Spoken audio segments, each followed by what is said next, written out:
সাজগোজ করতে ইচ্ছে করলো, আর কিছুই না। আর সাজগোজ মানে অফিস পারপাস আমি কিছুই করি না। ছোটবেলায় খেয়ে দিয়ে পুরো আমি পাগলা হয়ে যেতাম। দেখি কোথায় কাকু, বাবা ভালো লাগছে না। আর এত বৃষ্টি না। Hello friends, good morning, welcome back to my channel with a new blog. আজ হচ্ছে সোমবার আর ঘড়ির কাঁটা এখন সকাল 9টার ঘরে। ঘুম থেকে উঠেছি ওই ধরো 8টার দিকে, তখন বাইরে দেখছি ভেসে যাচ্ছে, বাইরে পুরো সমুদ্র হয়ে গেছে। যদিও এখন বৃষ্টির তোড়টা খানিকটা কমেছে, কিন্তু হ্যাঁ ওই বাইরের অবস্থা সেই কালকের মতন সমুদ্র হয়েছে। তো এনিওয়েজ, সমুদ্র হোক, বন্যা হোক, পাহাড় হোক, যাই হয়ে যাক না কেন, ভিডিও তো শুরু করতেই হবে, ইভেন আমাকে অফিসে যেতে হবে। তাই চলো বেশি বকবক না করে আজকের ভিডিওটা আমি এখন থেকেই শুরু করছি, আর তোমরাও দেখতে থাকো আজকের সাথে আমি ঠিক কী করে কাটাচ্ছি। তো চলো আজকের দিনটা এখন থেকেই শুরু করে দিই। বাইরের পরিস্থিতিটা দেখাবো বলে তোমাদেরকে নিয়ে এলাম। দেখো, দেখেছো, এমনকি ওই ধারে ফ্ল্যাটের ভেতর দিয়ে জল ঢুকে গেছে, বুঝতে পারছো কতখানি। এই দেখো, এর গ্যারেজটা, এখানে গ্যারেজের ভেতরে জল ঢুকে গেছে। মানে কি অবস্থা, ওই গেটটা দেখো কতটা ডুবেছে, দেখে বুঝতে পারছো কি অবস্থা। এরকম যদি কন্টিনিউ, মানে এখনও বৃষ্টি পড়ছে গুড়ি গুড়ি, দেখো, দেখলে বুঝতে পারবে, ক্যামেরায় বোঝা যাচ্ছে। তো এই রকম হলে ঠিক আছে, কিন্তু এর চেয়ে বেশি যদি হতে থাকে, জল যে কোথায় যাবে তার নেই ঠিক ঠিকানা। সত্যি কথা কি বলতো, শুধু আমি কেন, প্রত্যেকটা মানুষই এবার নাজেহাল হয়ে যাচ্ছে বৃষ্টিটাকে নিয়ে। কারণ দেখো, আমার অফিস বাড়ির থেকে বাড়ির পাশে, আমি চলে যাচ্ছি, কিন্তু যারা এই কলকাতার দিকে যাচ্ছে তাদের কি মুশকিল হয়, সে হাঁটু পর্যন্ত প্যান্ট গুটিয়ে গুটিয়ে ব্যাগ মাথায় করে নিয়ে যেতে হচ্ছে, ভীষণ ডিফিকাল্ট ব্যাপার না। আমারটা কাছে, আমি নয় রিক্সা করে এ রিক্সা পাবো না, ও রিক্সা পাবো না, সে রিক্সা আধ ঘন্টা থেকে 1 ঘন্টা লেট হবে, আমি পৌঁছে যাবো। কিন্তু বাদবাকি মানুষেরা কীভাবে পৌঁছাবে, এদেরই তো বিশাল মুশকিল। দক্ষিণেশ্বর থেকে কিছু পাওয়া যাচ্ছে না, এখান থেকে দক্ষিণেশ্বর যাওয়ার জন্য কিছু পাওয়া যাচ্ছে না। তো সব মিলিয়ে মিশিয়ে একদম মুশকিল ব্যাপার বাবা। মা জামা কাপড় কাচতে দিতে আসছে আর যাচ্ছে। তো যাই হোক, কী আর করা যাবে বলো, প্রকৃতির উপর তো কারোর হাত নেই। বৃষ্টি হলে সেটাকে মেনে নিতেই হবে। কিন্তু ঠাকুরকে ডাকছি, নেক্সট উইক থেকেই পুজো মোটামুটি শুরু, সেটা যেন না হয়। আর পরশু দিন বিশ্বকর্মা পুজো, তাতেও যেন এরকম ওয়েদারটা না থাকে। বিশ্বাস করো, সেজে গুজে অফিস যাওয়ার ইচ্ছেটাই চলে যাবে তাহলে। সকালবেলা উঠেই দেখি এই নখটা গেছে ভেঙে।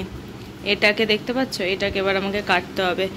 আগে না পুজোর সময় এরকম নখ ভেঙে গেলে আমি যে কি কষ্ট পেতাম, রীতিমতন কান্নাকাটি লাগিয়ে দিতাম। আর এখন সেটা করি না, কারণ জানি 2 দিন বাদে আমাকে এমনিই কাটতে হবে। দেখো কতখানি ভেঙেছে, ফোকাসও নেয় না বাবা থেকে থেকেই। দেখো, আগে জানো তো, পুজোর আগে যখনই আমার এমনি করে নখ ভেঙে যেত, আমি রীতিমতন কান্নাকাটি করতাম, কারণ নখ বাড়বে না, আমি ঠিক করে নেল পলিশ করতে পারবো না। কিন্তু এখন তো সেটা নয়, কারণ জানি নেক্সট উইক হয় আমার, নেক্সট রোববারই আমাকে নখ করতে যাব। তো সেই কারণে নখ কেটেও ফেললে অসুবিধা নেই, কেটে তো ফেলতেই হবে আমাকে রোববার দিনকে।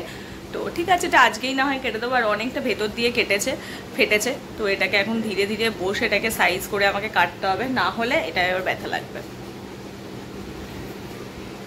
সত্যি কথা, আগে ছোটোবেলায় হলে আমি কি করতাম, এরকম হলে ছোটোবেলায় খেয়ে দিয়ে পুরো আমি পাগলা হয়ে যেতাম। এই সময় যদি ছোটোবেলা যখন ছিল তখন যদি হতো, মানে তখন তো এক্সটেনশন কোথায়, তখন এরকম ওই ফলস নখগুলো আঠা দিয়ে পাওয়া যেত, কিন্তু ওগুলো আমি কোনোদিনই লাগাতাম না। কেমন রাক্ষসের মতন লাগতো আমার নিজের হাতটাকে দেখতে, তো ওই জন্য কোনোদিন লাগাতাম না। ছোটো থেকেই নিজের নখই রাখতাম, তো সেই কারণে খুব কান্নাকাটি করতাম আমি আর কি। তোমাদেরকে তো দেখানো হয়নি, কাল আমার চুলের জন্য ওখান থেকে কতগুলো ওরা প্রোডাক্ট সাজেস্ট করেছিল আমাকে। না, ওরা কোনো রকম আমাকে কোনো প্রেশার ক্রিয়েট করেনি বা জোর করেনি যেটা নিতেই হবে, আমাকে জাস্ট সাজেস্ট করেছিল। কারণ আমি জিজ্ঞাসা করেছিলাম যে আমার এটা মেনটেনেন্সটা বলো, তো সেই কারণে ওরা সাজেস্ট করেছিল। তো আমি দেখলাম ঠিক আছে, প্রাইসও কম আছে, তো নিয়েই নিয়েছিলাম আমি ওখান থেকে। কটা নিয়েছিলাম, 3টে প্রোডাক্ট একেবারে নিয়ে এসেছিলাম আমি। সেইটা হচ্ছে, দেখিয়ে দিই।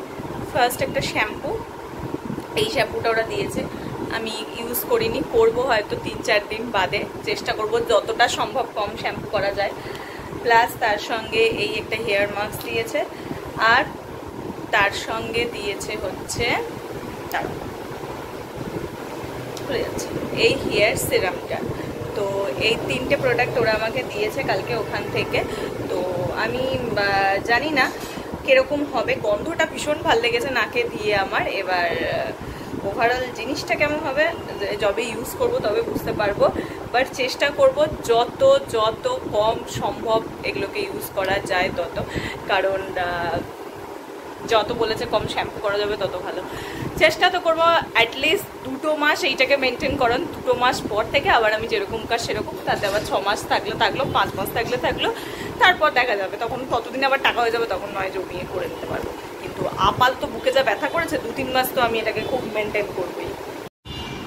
এই হচ্ছে 3টে প্রোডাক্ট। আমি না এই কোম্পানিটার নাম বা ব্র্যান্ডটার নাম কোনোদিন দেখিনি, জানি না, হতেই পারে, সমস্ত প্রফেশনাল তো আমরা জানি না।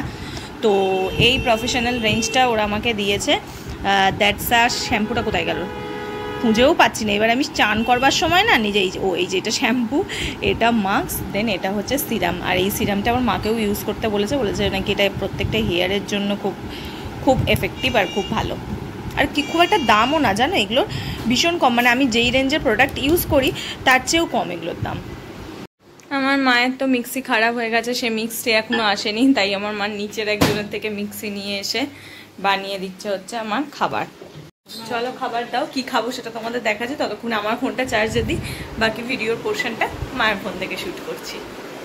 বৃষ্টিটা এত খারাপ এখনো হয়ে যাচ্ছে, আরে বাবা একটু রোদ তো ওর, জলটা তো তবে কমবে, না হলে কি অবস্থা হবে বলো তো। আর কালকে তো তোমাদের একটা ইনসিডেন্ট শেয়ারই করিনি, ফিরছিলাম যখন সালাম থেকে, আমি আর মা পড়তে বেঁচে গেছিলাম রিক্সা থেকে, কপালের জোরে কালকে বেঁচে গেছি। আজ খাবো হচ্ছে এখানে দেখো কাঁকরোল ভাজা, ভাত, আর তার সাথে রয়েছে একটা দারুণ জিনিস, সেটা এইভাবে দেখাতে পারবো না, ব্যাক ক্যামেরায় আবার দেখাতে হবে। পনির ভাপা, এটা যেটা মা কালকে বানিয়েছিল, একটু বেঁচে গেছিলো, তো আমি বললাম আমার জন্য রেখে দাও, আমি খাবো। ইভেন একটু না অনেকটাই আছে, দেখতে পাচ্ছ। এটা আমার ভীষণ ভালো লাগে খেতে। তো এইটা রয়েছে, আর তার সাথে রয়েছে মাছের সমস্ত সবজি দিয়ে একদম পাতলা ঝোল, তার সাথে রয়েছে গন্ধরাজ লেবু। বাস এই হচ্ছে আজকে আমাদের খাওয়া দাওয়ার মেনু। তো চলো তাড়াতাড়ি করে বসি, খাবার দাবারটা খাই, বৃষ্টি যতক্ষণ কম আছে ততক্ষণ তাড়াতাড়ি সমস্ত কাজকর্ম মিটিয়ে অফিস গেলে বাঁচবো, অন্তত খানিকটা ক্ষণের জন্য শান্তি, রাস্তায় জল নিয়ে চিন্তাটা করতে হবে না।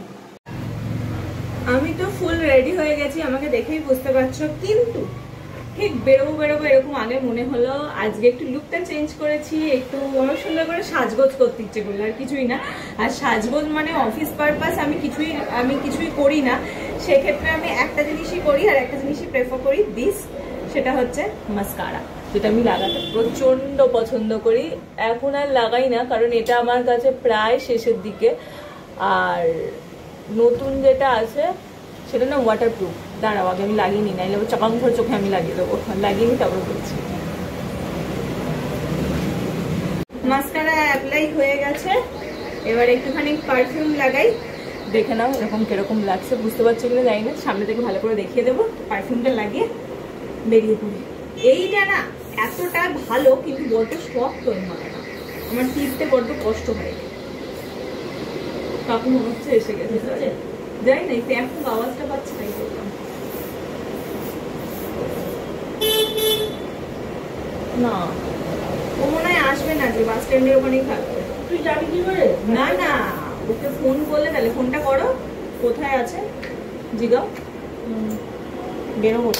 নেমে তো ছি, আবার গুড়ি গুড়ি করে বৃষ্টি পড়া শুরু হয়ে গেছে, দেখি কোথায় কাকু। বাবা ভালো লাগছে না, আর এত বৃষ্টি না। চলে এসেছি বাড়িতে, ঘড়ির কাঁটা এখন 8:10 ঘরে, এই সদ্য বাড়ি ঢুকলাম। আর আজকের ওয়েদারটা সকাল থেকে এত বৃষ্টি হয়েছে, যে কারণে আজকের ওয়েদারটা বেশ ভালো, বেশ অন্যরকম, ঠান্ডা ঠান্ডা, কিন্তু রাস্তায় এখনও জল জমে আছে, কিছু রাস্তায় তো এখনও আছে। যাই হোক চলো ফ্রেশ হই। আর এই চুল স্ট্রেট করার পর নিজের মুখটা মনে হচ্ছে যেন কেমন একটা অন্যরকম লাগছে, কারণ প্রায় 1 বছরের ওপর হয়ে গেছে এরকম মুখ দেখিনি, তো সেই কারণে একটু অন্য লাগছে। বা অফিসে যে একটু মাঝ টাইমে যাবো, গিয়ে একটু চুলটাকে আঁচড়াবো, সেই সুযোগটুকুন আজকে আমি পাইনি। তো আমি এখন ভালো করে ফ্রেশ হতে হবে। চলো, আর মা আজকে প্যাকটা বানিয়েছে কিনা দেখি, মা তো বলেছিল প্যাক বানাবে। মাম প্যাক বানিয়েছ? ও মা তোমাকে যে বললাম বানিয়ে রেখো ঘরে বসে। ও হ্যাঁ, আজকে তো ব্লাউজগুলো দিতে আসার কথা ছিল না, তো আমি যে ব্লাউজগুলো দিয়েছিলাম সেদিনকে তো এসেছিলো, বাট ওর হাতাগুলো ঢিলা হয়েছিল বললাম না, তো সেগুলো আজকে আসার কথা আছে, জানি না এবার আসবে কিনা, তাকে ফোনে পাচ্ছি না। হ্যাঁ এলে আসবে তো, সেই কারণে তখন তো আমি প্যাক লাগাতে পারবো না, তার থেকে বরঞ্চ আমি আগে ফ্রেশই হয়ে নিই, কারণ যদি পিসি চলে আসে তখন আমার আবার ফ্রেশ হতে অনেক টাইম লেগে যাবে। ফ্রেশ হয়ে বসলাম, কিন্তু একটা চিন্তার ব্যাপার, সেটা এখন ওই পিসি আসেনি। আমি তাই ভাবছি আজকে আদৌ আসবে কি আসবে না, অলরেডি 9টা বেজে গেছে। এবার সেটাই চিন্তা, আমার পরশুদিন পুজো, এবার ও যদি আজ না দেয় তাহলে যে করেই ও কালকে দিতে হবে, আর কালও যদি না দেয় আমি কি করে পড়ে দেবো, আমাকে সাত সকাল সকাল কাল সকাল সকাল পরশু সকাল সকাল আমাকে বেরাতে হবে, আমি জানি না। আর ওয়েদার যা খারাপ, বিরক্ত লাগছে জানো। এবার আমি বুঝতে পারছি না, কোনোদিন করে না এরকমটা, আজকে কি জানি কি হলো। আর ওর তো ফোনে পাওয়া যায় না, যোগাযোগ করা যায় না, এটা একটা মুশকিল। তো যাই হোক, দেখছিস কি হয়। আর এখানে মোটামুটি আমার ডিনার প্রিপেয়ার হয়ে গেছে, দেখতে পাচ্ছ। আজকে ডিনারে রয়েছে দুধ আর রুটি, যেটা কিনা মা ঠান্ডা করছে। মানে আমি এখন একটু টিভি চালাবো, টিভিতে দেখবো। বাবা অলরেডি পাশের ঘরে শুয়ে পড়েছে। তো হ্যাঁ, আজকে রাতে গান চালানো হবে, কারণ অন্যদিন বাবা ঘুমোয় তো গান চালাতে পারি না। আজ রাতে একটু আরাম করে রিল্যাক্স করে শো আর গান শুনবো আর এডিট করবো, এইসব করবো। তো চলো তাড়াতাড়ি করে খেয়ে নিই, খিদা পাচ্ছে। ডিনার করার পর অ্যাজ ইউজুয়াল আমি শুয়ে পড়েছি বিছানাতে, আর আমার মা হচ্ছে তো উঠে বসে বসে মায়ের ওষুধ খাচ্ছে, তাই তোমার ওষুধ খাচ্ছেন, আমার ডিনারও করছে। মায়ের ডিনারে রয়েছে রুটি আর সয়াবিনের তরকারি, যেটা কিনা নিরামিষ ওয়েতে বানানো, সেই কারণে আজকে আমি সয়াবিনটা স্কিপ করেছি। আমার নিরামিষ সয়াবিন খেতে খুব একটা ভালো লাগে না, ওর থেকে আমার দুধ রুটি খেতেই বেটার লাগে। তো মা বলছে একটু খা, আমি বললাম নো, খাবো না। কেমন দেখতে হয়েছে একটু দেখাবে গো? ভালো হয়নি দেখতে, দেখতে ভালো হয়নি, একটু খেয়াল কর। সয়াবিনটা একটু ভালো হয়েছে। আজকে অনেক দিন বাদে ব্যাকগ্রাউন্ডে গান চালিয়েছি, আমার ভীষণ ভালো লাগে রাত্রে করে শোয়ার সময় একটু গান চালাতে। আর অন্যান্য দিন করতে পারি না, তার কারণ বাবা শোয়, যেহেতু এসি চলে এখানে, আর আজকে এসির প্রয়োজন নেই। কাল আর আজ বৃষ্টি হয়ে ওয়েদার এত ঠান্ডা ঠান্ডা করে দিয়েছে, তো বাবা আর কি একটু ঠান্ডা, শীত কাতুরে একটু ঠান্ডাতেই তার ঠান্ডা লেগে যায়, তাই সে ঘরে গেছে। আর আমি আর মা আজকে মানে পাশের ঘরে শুতে গেছে, তো আর আমি আর মা এখানেই শোবো। আর আমি আর মা তো বেশ অনেকটা রাত পর্যন্ত জেগে থাকি, তো আমাদের জন্য এই সব গান কন্টিনিউ আমাদের পিছনে চলতে থাকে, আর আমরা দুজনেই শুনি। আর এই 90s-এর গান, ওই বললাম যে বেস্ট গান আমার মনে হয়, তো সেই সব গানই শুনি, আর কি ফাজলামি মারি আমি আর মা। এইভাবেই আমাদের এই বৃষ্টির দিনের রাতগুলো কাটে, কারণ এই ঠান্ডা ঠান্ডা ওয়েদার থাকে, তো বাবা থাকে না, বাবা পাশের করে দেয়। আমি আর মা এগুলোই করি, এতক্ষণ ধরে দুজন মিলে গল্প গুজব, নাচানাচি, হাসি ঠাট্টা এইসব চললো। এবার মা গেছে ব্রাশ করতে, আর আমি ঘরে এলাম ভিডিওটা এডিট করব বলে। তো চলো গান শুনতে শুনতে ভিডিওটা এডিট করি। আজ ভিডিওটা এইটুকুনি রাখলাম, কাল পর্যন্ত ভিডিওতে প্রচুর কিছু দেখিয়ে ফেলেছি, তো আজ ভিডিওটা প্রচন্ড সিম্পল একটা ভিডিও হলো, simple video, simple lifestyle video বলতে পারো।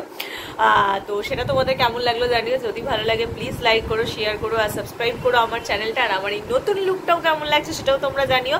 আমি জানি না সেইভাবে ভিডিও করার পর থেকে এই ডিটেলে আমি আমার এরকম লুক মনে হয় তোমাদের সঙ্গে ফার্স্ট টাইম শেয়ার করেছি। আগের বছরও করেছিলাম আমি স্মুথনিং, বাট সেই ডিটেলে শেয়ার করেছিলাম কিনা আমার ঠিক মনে নেই। তো যাই হোক, যদি ভালো লাগে লাইক করো, শেয়ার করো আর সাবস্ক্রাইব করো আমার চ্যানেলটা। টাটা বাই বাই, দেখা হচ্ছে কালকে সকালে তোমাদের সঙ্গে একটা নতুন ভিডিও নিয়ে। টাটা। আর হ্যাঁ, এখন কিন্তু একটা ভিডিও মিস করো না, এখন থেকে প্রত্যেকটা ভিডিও খুব ইন্টারেস্টিং হতে চলেছে, কারণ পুজো এসেই গেছে। প্রায় প্রত্যেকটা ভিডিওতেই কিছু না কিছু দেখতে পাবে। পরশুদিন বিশ্বকর্মা পুজো আছে অফিসে, তো সব মিলিয়ে প্রত্যেকটা ভিডিওই খুব ভালো হতে চলেছে। তো প্লিজ স্টে টিউন, দেখতে দেখো। তো চলো টাটা বাই বাই, দেখা হচ্ছে কালকে। টাটা।